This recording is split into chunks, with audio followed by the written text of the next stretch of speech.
ሩታዬ እንግዲህ ዛሬ መታለች የኔ ውድ ማለት ነው። መታለች ዛሬ እንግዲህ የመጣችሁ ከነ እዩና ከነ ጋሽዬ ጋር ነው የመጣችሁ። ጋሽ አንዳንዴ ሙድ የዘይ ነው የሚመስለኝ ጋይስ፣ በጣም ነው ሲስቁ ነበረ። እና እንግዲህ ይሄ ወረቀት ቪዲዮ ላይ እንደምታዩት እንግዲህ ይሄን እንግዲህ ሊያልቅ ነው። ይሄ ወረቀት ብቻ ነው ቀራ። የኔና አብርሽ መቋጨት አለበት። እኔም ነፃ መሆን አለብኝ። እኔም እንደፈለጉ እንደ ማንኛውም ሲንግል ማም ልጄን በነፃነት ማሳደግ ፈልጋለሁ። መታሰርን አልፈልግም። ይሄ ማለት ደግሞ እስካሁን እሱን የጠበቀች ነው ማለት ነው። ገባችሁ አይደለ? መታሰርን አልፈልግም ማለት ከሱ እሱ እንደፈለገ የሆነ እሱ ደግሞ የእሱ ምስት ተብላ መታሰር የለባትም ብዬ አስባለሁ። ትክክለኛ ውሳኔ ነው። አዎ ትክክለኛ ውሳኔ ነው። እሱ እንደፈለገ ይጋጋጣል፣ እንደፈለገ ይጋደማል፣ እንደፈለገ ይሳሳማል እንደ አንድ ሴት ማለት ነው። ያመኛል እውነት ለመናገር እና ሩታዬ ትክክለኛ ውሳኔ ነው። ውሳኔሽ ግን በጀመራ ጀመርሹ ከጋሼ ጋር አይደለም። እውነቱ መናገር ግድ ይለኛል። ከጋሼ ጋር አይደለም፣ እርስ በርሳችሁ ነው ይሄን የጀመራችሁ። ፍቅራችሁም ከቤተሰብ ውጪ ነው የጀመራችሁ። ከሱ ጋር ጠንካራ ሆነሽ መጨረስ አለብሽ ብዬ ነው የማስበው። እናንተስ ምን ትላላችሁ? ሰላም ውድ ቤተሰቦቼ እንዴት ናችሁ? ደህና ናችሁ ወይ? አለው እግዚአብሔር ይመስገን። ቪዲዮ ከወደዳችሁ ላይክ አድርጉ። ቅድም ማለት ነው አቤት ክፋታችሁ፣ አቤት ክፋታችሁ። እኔ እኮ የምላችሁ ማለት ነው አንድ ሰው ቤት መታችሁ ላይክ ሳታረጉ ለምንድን ነው የምትወጡ?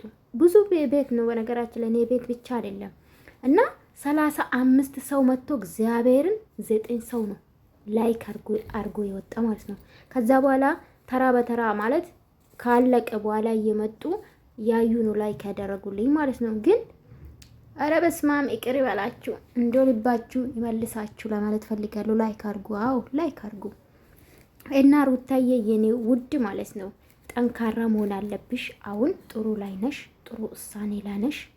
እንዴ እንደዚህ የተንከሰከሰ መቼም ልቃወምሽ አልችልም ማለት ነው። ቢሆንልሽ አብራችሁ ብትኖሩ አብራችሁ ልጃችሁን ብታሳድጉ ደስ ይለኛል። ግን በጣም ከባድ ነው። በጣም እንዲህ በጣም እግዚአብሔርን ማንም አይፈርድባትም ልጅቷን ማለት ነው። ማንም አይፈርድባትም። ለምን ልጁ በተለይ ደግሞ አሁን ክርፍቱ ላይ የምሰሩ ከዚህ በፊት ኦኬ ቪዲዮ ነው ኦኬ ምንም ችግር የለውም።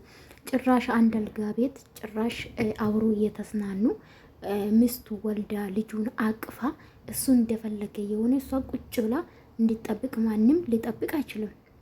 ከሷም ይሄን አጠብቁ የእውነት እንደ አንድ ሴት ማለት ነው። ማለት ኤኔስ ቢሆን እና ሩታ እንግዲህ በቃኝ እግዚአብሔርን በቃኝ ነው አለችው። በጣም ነው ይመራት። ባይመራት ነበረ የሚገርመኝ ማለት ነው። ገባችሁ? እሷ ባየችው ቁጥር ትናደዳለች ብያችሁ ነበር። ለእሷ ስሜት እንኳን ተጠንቀቅ፣ ቢያንስ ከእሷ ጋር ያለው ነገር ጨርስ ብለን እንግዲህ ሪከርድ ምንድነው ቪዲዮ እየሰራን ነበረ። በደንብ ይሰማል አብርሽ በደንብ ማለት ነው። ይሄ የማይዋሽ አቅ ነው። በደንብ ነው ትንሽ ዩቱበሮች የሚከታተለው። እሱም ስለሱ ሁሌ እንዲወራ ስለሚፈልግ ነው። በነገራችን ላይ አነጋጋሪ ቪዲዮ የሚለቁ ማለት ነው። በተለይ ከሱ የማይጠበቅ ቪዲዮ የሚሰራ አነጋጋሪ መሆን ይፈልጋል። ይሄ ደግሞ 100% እርግጠኛ ሆኜ እነግራችኋለሁ እራሱ ስላለ ማለት ነው። እና ሩታ ላይ ማንም ሰው መፍረድ አይችልም በዚህ ሰዓት። እና አብርሽ ማን ነው ጋሽዬም ከቤታችሁ ጀምሩ። ጋሽዬ እንዴት ነው ማለት ሁለት አፍ ነው የሚያወሩት። ጋሽ ማውራትን አልፈልግም፣ ስለ ጋሽ መናገርን አልፈልግም። ትልቅ ሰው ነው። ግን እንዳን ሚዲያ ላይ እስከወጡ ድረስ እኔ አከብሯታል ጋሽዬ ማለት ነው። ግን ልጆትን መቆጣት ልጆትን ቤት ጠርቶ አብርሽ እምቢ አይልም ጋሽዬ ማለት ነው። ከቤት ነው ሁሉም ነገር ከቤት ነው። ልጃችሁን መቆጣት ሲኖርባችሁ ሩታን ተረጋጊ፣ እንደዚህ አርጊ፣ ልጄ እንደዚህ አርጊ። ልጅቷ ሲጀምር እሉንታ አለባት። ለዛ ነው ብዬ ትሸማቀቃለች። ጋሽዬ ምን ይለኛል እያለች ነውና በጣም ነው የተጨነቀች ነው እውነት ለመናገር ስትመልስ የነበረውና እናንተ ባትጫኑ ልጅቷ ከቻላቱ ልጃችሁ መልሱ ለማለት እፈልጋለሁ ማለት ነው። እና ሩታ ሁሌ ሩታ አጠፊ ጋ ነው የሚካሄደው ወይስ ተቀምጦ እሱን የጠበቀ ሰው ጋ ነው የሚካሄደው? እኔ እኮ ግራ ይገባኝ። ሩታ ጋ ነው ሁሌ ሩታ ጋር ነው የሚላኩ። ይሄ ነገር ግን ግራ አልገባችሁም ውዶቼ? እኔም አውቀው ያጠፋ ሰው ጋር ነው የሚካሄዱ። አንተ ከጥፋት ተመለስ ተብሎ መመከር የነበረበት ማን ነው? አብርሽ ነው። ሩታ እኮ ቤቷ ነው፣ ወንድ ይዛ አልመጣችም አይደለም? ቤቷ ቁጭ ብላለች። ስለዚህ እንዴት ነው ተረጋጊ የሚባለው? እኔ እኮ በጣም ነው የሚገርመኝ። ሪዝኑ ራሱ አልገባኝም። ስለዚህ ሩታ እንግዲህ ይሄ ወረቀት ብቻ ነው ቀራኝ። እኔና አብርሽ አብረን መኖር አንችልም፣ መቀጠልም አንችልም። ልጃችን ግን አብረን ማሳደግ እንችላለን። ስለዚህ ነፃ መሆን አለብኝ አለችው። ዚስ ራይት ጋይስ? አዎ ራይት ኦፍ ኮርስ። እንዴ የማን ጎፈሬ ነው የምታበጥር ቁጭ ብላ? እንዴ በነፃነት ሲንግል ማም ሆና ልጇን ማሳደግ ትችላለች። በሷ አልተጀመረም።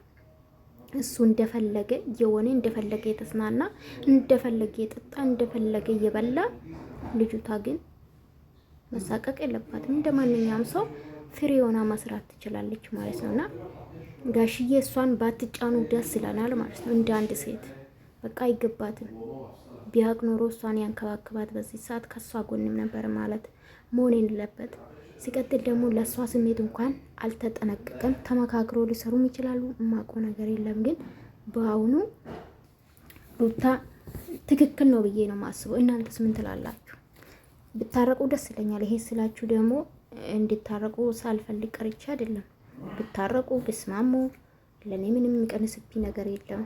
አብሮ ልጃቸውን ቢያሳድጉ ይሄ እነዚህ ከሚንከሰከስ አርፎ ከሚስቱ ጋር ቢኖር ደስ ይለኛል። በዚህ ብትረዱን ደስ ይለኛል። ክፋት አይደለም ጋይስ። እና ከኤርሜላ ጋር ስራም ቢሆን የሚያደርገው ነገር ምንም የሚያስተምር ነገር የለም። ዝሙት ነው። ትዳር ለትዳር መደረብ። በነገራችን ላይ ብትከስ አብረሽ እንደምታሰር ታውቃላችሁ። የእውነት ለምን ትዳር ለትዳር ላይ ነው። ትዳር ለትዳር መደረብ አይቻልም በህገ መንግስቱ ማለት ነው። ለማንኛውም ሩታዬ ወደፊት የኔ ውድ አይዞሽ ለማለት እፈልጋለሁ።